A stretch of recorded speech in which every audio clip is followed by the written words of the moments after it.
ప్రభునందు ప్రియమైన వాళ్ళారా, ప్రభువైన యేసుక్రీస్తు నామములో మీ అందరికీ శుభాభివందనములు. ఈ ఉదయకాలంలో కలువరి కృపాసనం ఎద్దుకు మిమ్మల్ని ఆహ్వానించుచున్నాను.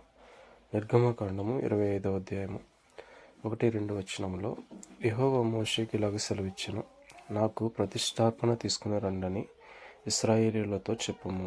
మనవపూర్వకముగా అర్పించు ప్రతి మనిషిని యొద్ద దాన్ని తీసుకుని వెళ్ళను.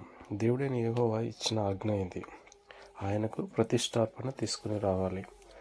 ఆ అర్పణలో వారు తీసుకుని రావాల్సింది ఏంటనగా బంగారు, వెండి, ఇత్తడి, నీల ధూమ్ర రక్తవర్ణములు, సన్నపు నార, మేక వెంట్రుకలు, ఎరుపు రంగు వేసిన పొట్టేళ్ల తోళ్లు, సముద్రవత్సల తోళ్లు, తుమ్మకర్రలు, ప్రదీపమునకు తైలము, అభిషేక తైలమునకు, పరిమళ ద్రవ్యములకు, ధూపమునకు, సుగంధ సాంబారములు, లేత పచ్చలు, ఎఫోదునకు, పథకమునకును, చెక్కు రత్నములు అన్నవి. ఇవన్నీ కూడా పరిశుద్ధమైనవి.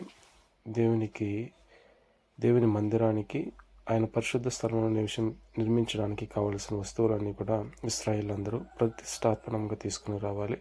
అది కూడా మనవపూర్వకంగా అర్పించే ప్రతి మనిషిని యొద్ద తీసుకుని వెళ్ళని మోషేకి ఆజ్ఞాపించాడు. కాబట్టి ఇది దేవుడు నియమించిన నియమావళి.